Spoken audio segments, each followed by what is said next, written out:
podcast from A-level results day. Wadger's left now. It's now me, Laura. I'm back from Luton Sixth Form College. What a day it has been for the students there. There's many happy faces. A lot of students didn't want to talk to us, even though they'd done really well, which was sad, but it's really nice. Thank you to the students that did come and speak to us about their results. And if you didn't get the results you were quite expecting today, it can be a bit of a stressful time for you. And luckily, we've got someone here who can give you a little bit of advice about what happens with clearing. So joining us now is Adrian Dutch. He is the Pro Vice Chancellor at the University of Bedfordshire. Hello, Adrian. Are you there? Hi, I am. Can you hear me okay? I can indeed. That's excellent. So do you want to explain a little bit about what clearing is? Because some people might never have heard of clearing or are unsure of it. So, do you want to give them a little bit of info about that? Yeah, I mean, I think the first thing to say, I was having a look at the Inspire website clearing page, and it sums it up very beautifully there and very simply. But clearing is really just a way at the end of the application cycle for students who don't have a place to find a place, and there can be a number of reasons that they don't have a place. They increasingly by choice, some students are applying for the first time through clearing. Some, as you've said, didn't get the results that they were hoping for. There's also some who release themselves into clearing because they've received better results than they expected and can now consider alternatives that perhaps they didn't realize were viable for them originally. So there is a big range of reasons why students go into clearing and find a place through clearing, but obviously it's best known for students who've not got the results they were hoping for, as you described. Yeah, I forgot to say earlier, if anyone's got any questions that they want to ask Adrian directly, especially about the University of Bedfordshire, you can do so on our WhatsApp 0777 9481 822. So if you do have any questions, if you've got any burning questions, Adrian should be on for a little bit. So please do send them in and we can get those answered for you. Which kind of people can use clearing? Can anyone use clearing, or is it if you got to have applied to UCAS already? What's the options there if you haven't applied for a university place already this year? Anybody can apply for a university place. So the first port of call is usually to go to the universities and find your place. And then the UCAS system will kick in to tie all the loose ends together at the end of it. But we do see, and it's been an increasing trend over the last few years, what's called post-qualification admission. So students will wait and get their results and then apply for the first time through clearing. Going back a few years, clearing was almost exclusively for students who had not achieved the results they wanted. Now it's a whole range of people, and including non-school leavers, mature students who are, perhaps went out into the workforce or delayed going into university. The phone lines are there and accessible to everybody, including international students as well.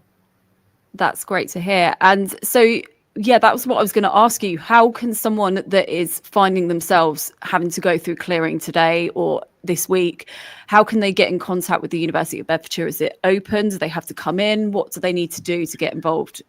No, so we have a clearing hotline, phone line, which is 0300 3300 073.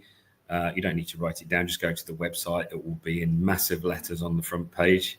And from 8 through till early evening, we've got a team here that will be picking up the phones, but we also have a call centre that operates 24/7 to take calls.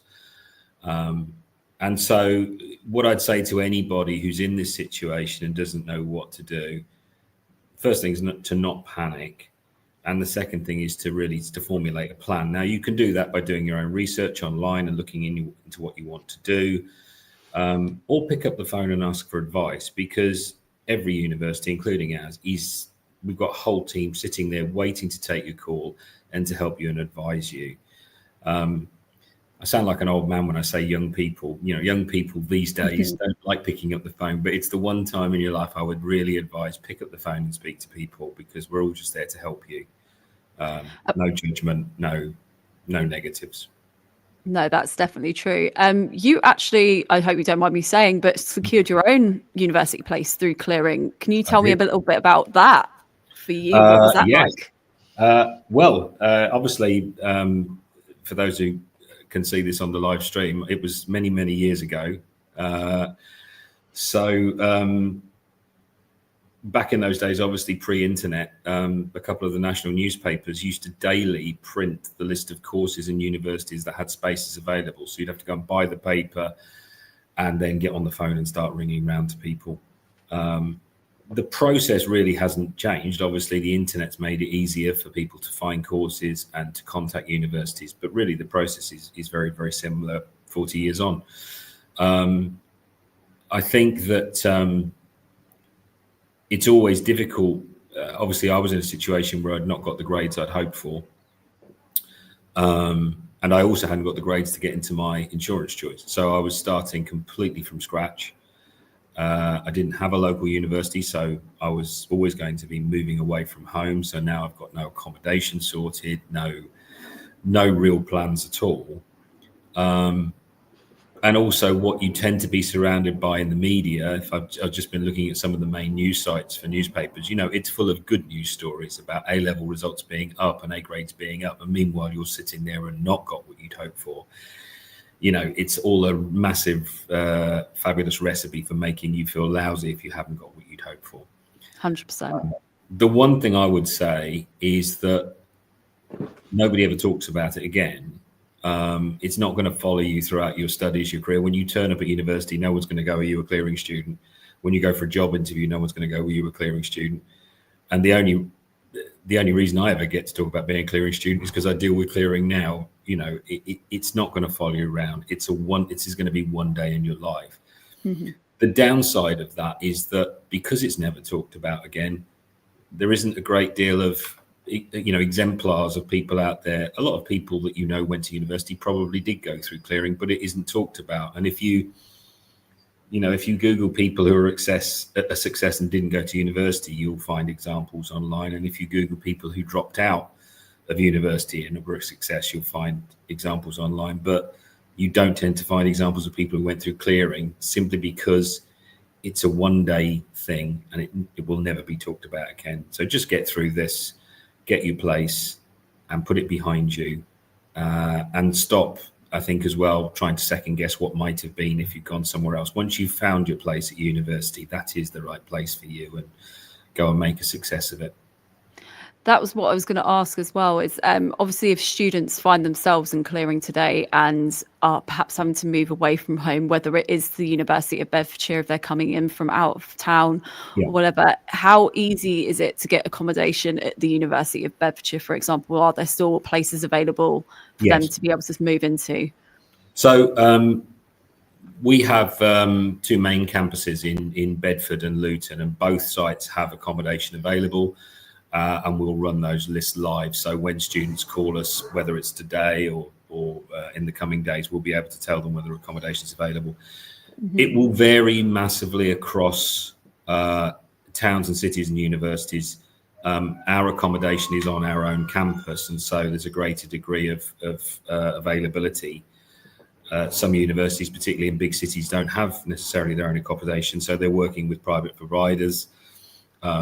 And obviously there can be big cost variables as well between those providers. So I would say for a student who is looking for a place and planning to, and it's away from home and they're not going to be commuting, is accommodation is something that really they need to research. And again, it should be one of the first things they talk about on the phone with the provider.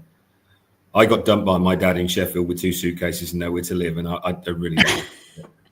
No, I don't think anybody will be doing that in this day and age. I think there's a lot of plans in place and there's options as well.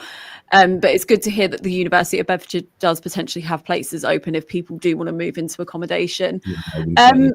What sort of courses have you guys got available in clearing? What kind of things can people expect that they can jump into if they do go through clearing today at the University of Bedfordshire? I mean, most courses have some kind of spaces available. Some of them have a slightly longer lead time. So, for example, for a nursing course, there are processes to go through, including interviews. That means it's not an instantaneous offer as it would be for a course with a straight academic requirement. And obviously the number of places available will vary significantly across courses, and it will be the same for other institutions as well. Some courses, there's a finite capacity because of equipment or using, lab space or whatever. So even where we talk as a sector about the fact that some higher ranking institutions that wouldn't normally be in clearing are in clearing, it might be a limited number of spaces on some of those programs just because there is a capacity. At the moment, I'd say probably all of our courses have some spaces though. So it's always worth a ring. Okay, perfect. If someone's calling you today to get into clearing, what do they need to have in front of them ready to have that chat with you? Well, if they're already signed up to UCAS, then their UCAS ID number is going to be useful, and obviously their results available. That's always, the most practical thing. If a student if I'm really honest, if a student just wants to ring up and have a conversation with us and get some advice with us, we're fine with that too. That is what we're there for. And I'd be pretty comfortable in saying that, my competitors at other universities would be the same.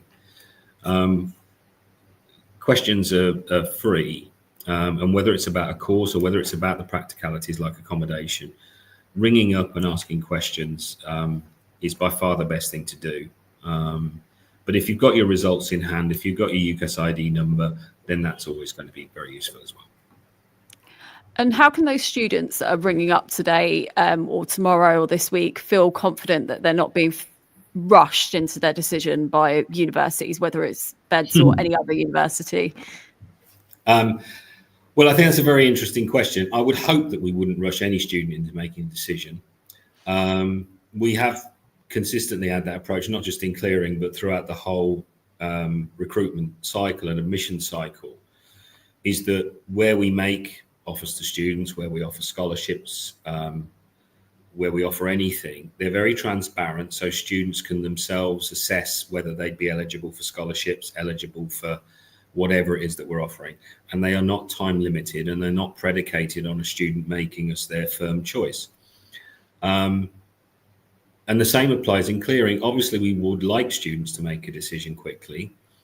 But I think if a student is speaking to a university and being put under time pressure, then they should question why that university is doing that. If I'm really brutally honest, I think there's enough pressure on young people and students, and particularly students going through clearing as it is, without pressuring them.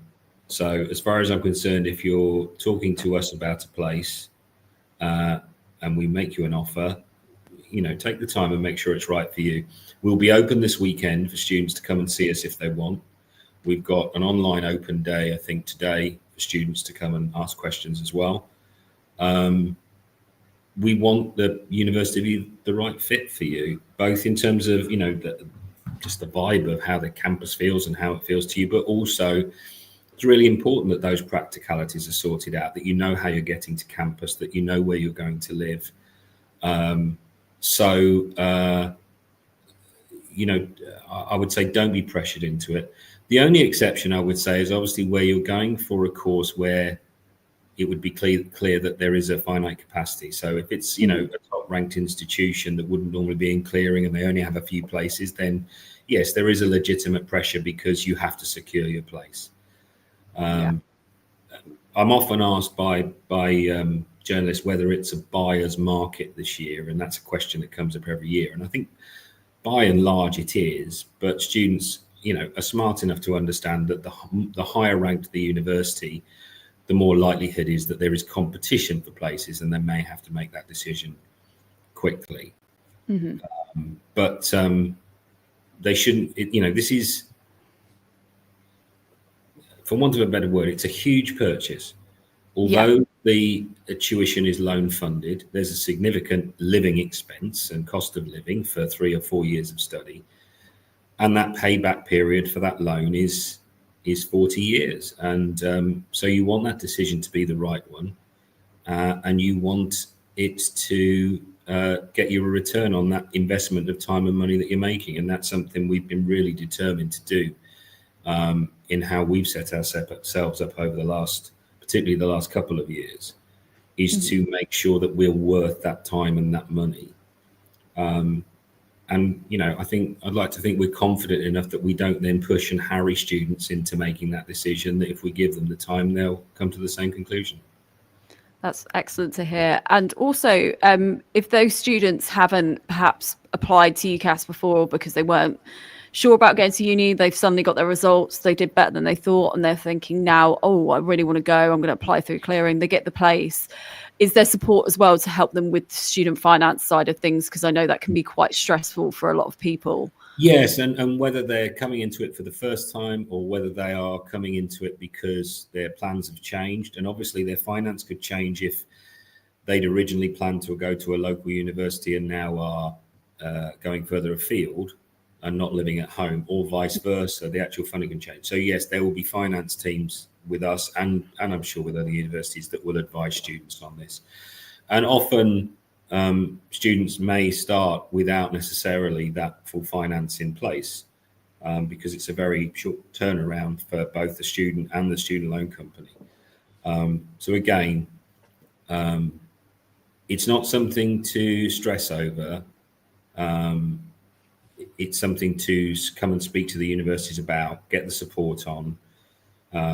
What I think students should consider is just, as I say, the real practicalities of it, particularly if there's a change of living circumstances. So, oftentimes what we'll see, for example, are students who were planning to go outside of the region, probably, in most cases to London.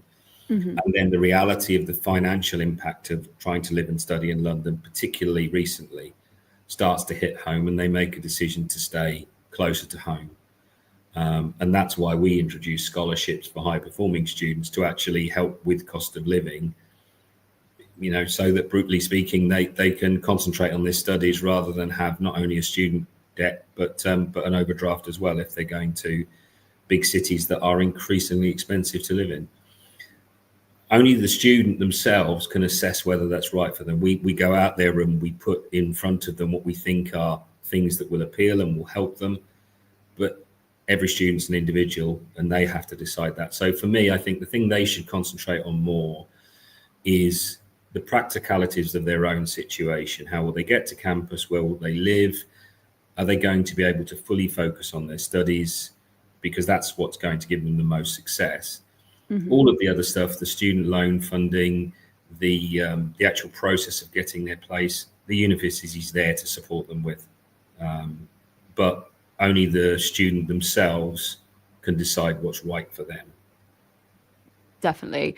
Are those scholarships still available for the students if they do go through Clearing today? Could they get a scholarship from the University of Bedfordshire?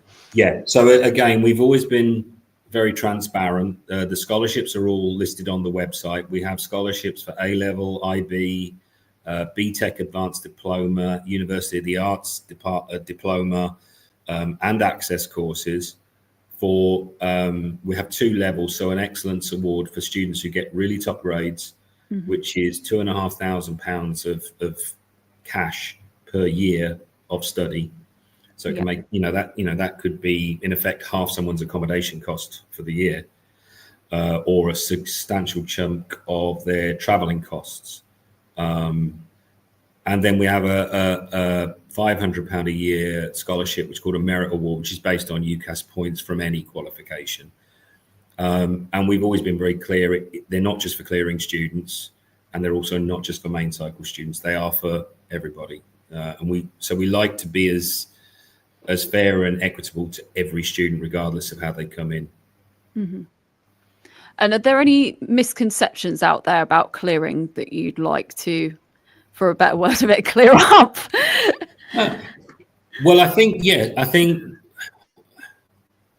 there are misconceptions that students, I think, feel that they, I get asked, is there, will there be places? And you're like, the universities are very, very keen to have students come through Clearing. And every year we're seeing more and more universities come into clearing that we didn't expect necessarily to see, because there is capacity there. And so I think any notion that a student might have that we in any way, shape or form would not want to hear from them, we really, really want to hear from them. The universities all across the country have got whole teams of people in rooms with headsets on, waiting for calls and wanting to speak to you. So I think that's the thing for me. Any notion you're not, if you've not got the results you hope for, you're probably not feeling great about yourself, and that may reflect on how you think we think about you. No, we're dying to speak to you. Yeah. And how long is clearing open for? Because if someone's thinking they need a couple of days to process everything that they've gone through, it can be a shock not getting, as someone that didn't get the results they expected on A-level results day, it can be a real devastating thing. So if someone's thinking, I need a couple of days to process this, when's clearing shut, basically? I mean, we in a lot of universities keep clearing technically open for quite a period of time, but I think again there will be a variance from subject to subject. Mm-hmm. So if you imagine, for example, what's a good example? Fashion design. You will have a limited number of workbenches, mannequins, sewing machines. So once those places are full, although the university will still be open for clearing, the course might be full. Where you're looking at any course that has extra layers of admission, such as interviews or portfolio reviews for arts courses. So I think it's, as much as I say, don't panic, don't take it off the gas either. Even if you're not ringing and not talking to universities, I would suggest what you should be doing is doing your research and making those practical decisions about, am I living at home? If I'm living at home, then am I going to commute? How far will I commute? What are the transport lines to those universities? Or am I doing the reverse, as we'll often see? And so, I think clearing will remain open, but also you've got to have an awareness of whether your course will still be open. But it's I would say I'd still want to move at speed, but what I don't want to do is have people move with panic, Yeah. Also as well, if, oh my God, the question has gone from my head suddenly. What's your message for students who might be feeling anxious or disappointed about today? I mean, it's easy to say, well, don't feel anxious or disappointed, because, you will, if you were hoping for something more than you got, that's always going to come as a blow. And when, I heard you mention in the intro about being down at Luton Sixth Form. Mm-hmm. And I was down there 2 years ago for some media interviews with the team down there. And I saw two friends get their results at the same time. And one opened the envelope and their face just lit up. And the other one just crumpled. And then saw her friend and immediately had to cover up their own pain because they didn't want to ruin their friend's moment. It broke my heart. It really did. Mm-hmm. But the reality is that there probably, there is a place for you out there. The first thing you've got to do is to cover off those practical issues about where you're going to live and, where do you want to be. For every student who wants to stay close to home, there's another one who can't wait to get away from home. So that's the bit that only you can decide is what's right for you. Yeah. A lot of universities, as I say, like ourselves, will be open this weekend for students to come and see the campus and get a sense of what it's like and get a taste of what it's like. And there'll be some of the academics floating around to speak to students as well. You may even be able to make an appointment to speak to somebody specifically about your course area as well. But the best thing I think in the situation where you have anxiety and where you have disappointment is to make positive steps forward. Mm-hmm. Around 70,000 students used clearing last year. This is not, you're not some, outlier that is in some ways going to stand out. There's a lot of people do this now. A lot of people go through it. The other thing I would say is not so much about this stage, but the stage afterwards, which is I mean, even in main cycle, students make a choice and then worry about whether it's the right choice. Once you've found the place you're going and got your place, focus on making that success. Forget about where you might have been going. Forget about what might have been. Where you're going now is the right place, and you're going to do great as long as you now focus on that and don't try and second guess what might have happened. Thank you so much, Adrian Dutch, Pro Vice Chancellor of University of Bedfordshire. We're just about to go to a break now, so I'm afraid we're going to have to cut that interview down there. But thank you so much for coming on and giving that advice. I think it's really probably helped a lot of people make those decisions that they need to make today. Thank you. Essentially. Thank you. Well, that's all from us on A-Level Results Day. We will be joining us next week for GCSE Results Day. Me and Tarek will be around the schools across Luton, finding out how the students did there. And there's definitely plenty of advice on social media about that as well from Altaf at Luton Sixth Form. So keep an eye out on our social media for that. But Assalamu alaikum and have a great